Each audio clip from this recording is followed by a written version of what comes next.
Hai, kita jumpa lagi dengan OTM Channel. Kali ini kita akan coba membahas metabolisme enzim dan sifat-sifatnya. Oke teman-teman, kita langsung saja. Sifat enzim. Enzim itu secara umum disusun oleh senyawa protein, ya. Selain itu ada juga zat non-protein. Sifatnya yang pertama bekerja secara khusus atau spesifik, bekerja pada pH tertentu, suhu tertentu, dan substrat tertentu.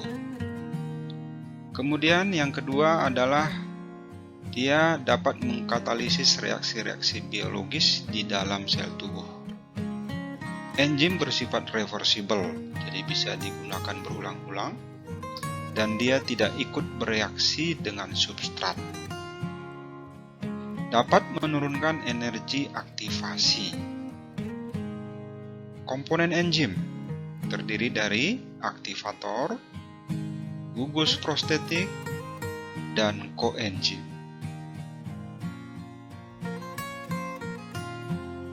Nah, ini teman-teman, kita lihat struktur enzim. Enzim sebagian besar disusun oleh senyawa protein yang disebut dengan apoenzim. Kemudian bagian yang non-proteinnya itu disebut dengan koenzim. Kemudian gabungan antara apoenzim dengan koenzim itu disebut dengan holoenzim. Jadi enzim yang sempurna itu adalah holoenzim. Enzim yang tak memerlukan koenzim adalah enzim-enzim hidrolase atau enzim-enzim yang bekerja pada sistem pencernaan kita. Enzim yang memerlukan koenzim adalah enzim-enzim yang bersifat transferase, oksidoreduktase, dan isomerase. Nah, ini adalah struktur umum dari sebuah enzim. Enzim secara umum memiliki sisi aktif, ya. Sisi aktif itu adalah bagian enzim yang akan bereaksi dengan substrat.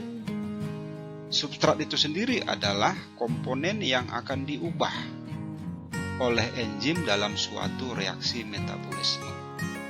Jadi sisi aktif ini tidak boleh sembarangan substrat masuk ke sisi aktif ini. Jadi dia mekanismenya ada seperti gembok dengan kunci. Nanti akan kita lihat lebih jelas lagi bagaimana mekanisme kerja enzim. Nah, ini adalah proses kerja enzim yang bekerja sangat spesifik, seperti halnya kunci dengan anak kuncinya atau lock and key, ya. Di sini kita bisa lihat ilustrasinya. Enzim itu memiliki sisi aktif yang akan dimasuki oleh sebuah substrat, ya. Biasanya antara si substrat dengan enzim ini saling mengenal, ya. Jadi gembok dengan anak kuncinya, ya. Kemudian setelah enzim dengan substrat bereaksi yang kita sebut namanya kompleks enzim, maka dia akan menghasilkan produk, ya. Jadi substrat akan berubah menjadi produk. Sementara enzim dia tidak mengalami perubahan, ya. Kalau kita lihat pada skema ini, enzim awal bentuknya sama dengan enzim akhir setelah reaksi, ya. Itu bukti bahwa enzim itu bersifat reversible. Dia akan bisa digunakan lagi pada reaksi metabolisme berikutnya. Oke teman-teman, kita lanjutkan lagi ke mekanisme kerja enzim. Mekanisme kerja enzim ini ada dua. Yang pertama, teori lock and key atau gembok dengan anak kuncinya yang dikemukakan oleh Fischer. Teori ini menjelaskan bahwa kerja enzim itu sama atau mirip dengan sebuah gembok. Jadi, anak kuncinya harus tepat bisa masuk atau harus tepat bisa bereaksi dengan sisi aktif enzim sehingga metabolisme dapat berjalan dengan baik. Jadi reaksi ini cukup disiplin, dia tidak akan mengenali substrat yang tidak sesuai dengan sisi aktifnya. Nah, ini kita bisa lihat gambarnya di sini. Antara enzim dengan substrat itu harus klop, ya, seperti gembok dengan anak kuncinya. Teori yang kedua adalah teori induced fit yang dikemukakan oleh Daniel Koslat. Teori ini sedikit fleksibel, jadi bentuk substrat dengan sisi aktif enzim itu tidak persis sama. Tetapi sisi aktif enzim itu bisa bersifat fleksibel untuk menerima kedatangan substrat yang berbeda. Tapi tentu saja ini dalam batas-batas toleransi daripada si enzim. Selanjutnya mari kita lihat bagaimana sebuah reaksi yang dikatalisis oleh sebuah enzim. Lalu kita bandingkan dengan sebuah reaksi yang tidak ada enzimnya. Seperti yang kita sebutkan tadi di awal, enzim itu dapat menurunkan energi aktivitas atau dapat mengkatalisis sebuah reaksi atau dapat mempercepat sebuah reaksi, ya. Jadi dengan adanya enzim, energi bisa dihemat tanpa mengurangi kualitas reaksi. Di sini kita bisa lihat kurva berwarna merah itu adalah reaksi tanpa enzim. Jadi dia mengkonsumsi energi yang cukup banyak. Kurva yang berwarna biru itu adalah reaksi yang dikatalisis oleh enzim. Dia menghemat energi. Jadi kita bisa lihat selisih penggunaan energinya cukup banyak. Jadi dengan adanya enzim, reaksi metabolisme akan bisa berjalan dengan lebih cepat, hemat energi tanpa mengurangi kualitas produk yang dihasilkan.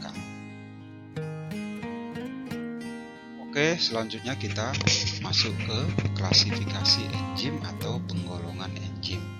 Yang pertama adalah oksidoreduktase. Enzim ini bekerja pada reaksi redoks atau reduksi oksidasi. Yang kedua, transferase. Enzim ini bekerja untuk memindahkan gugusan kimia tertentu. Yang ketiga, isomerase. Enzim ini mengubah bentuk kimia tanpa mengubah atau mengurangi unsur-unsur penyusunnya.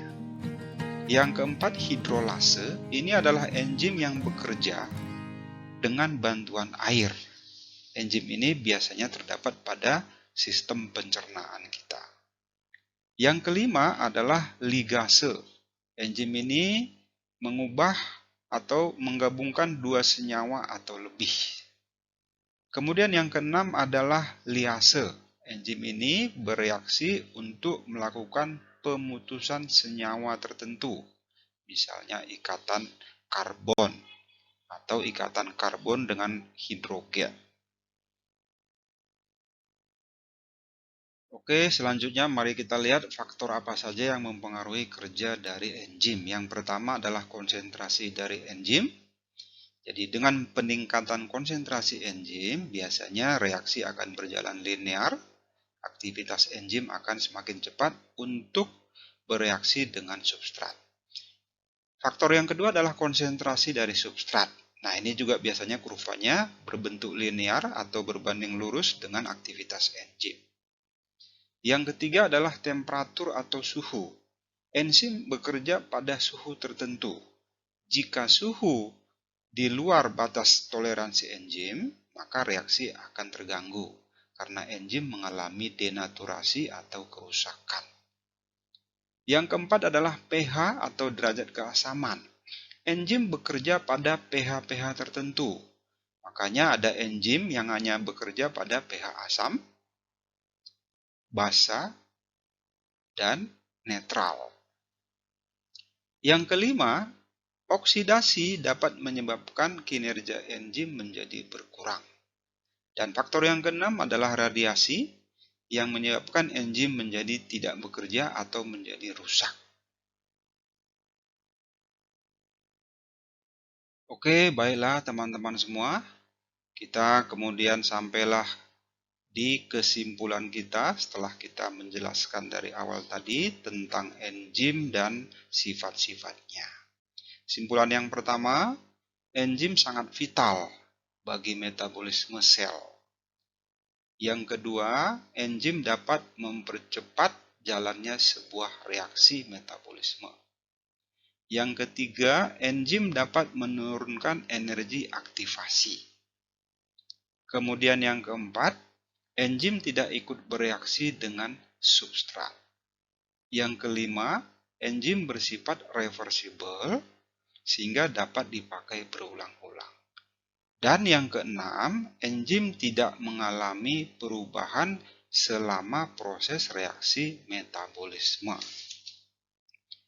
Oke teman-teman, itulah pertemuan kita.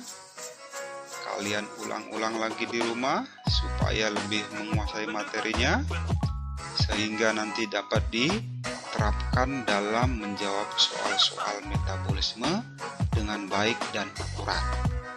Oke, sampai ketemu lagi. Terima kasih, salam sehat dan tetap semangat.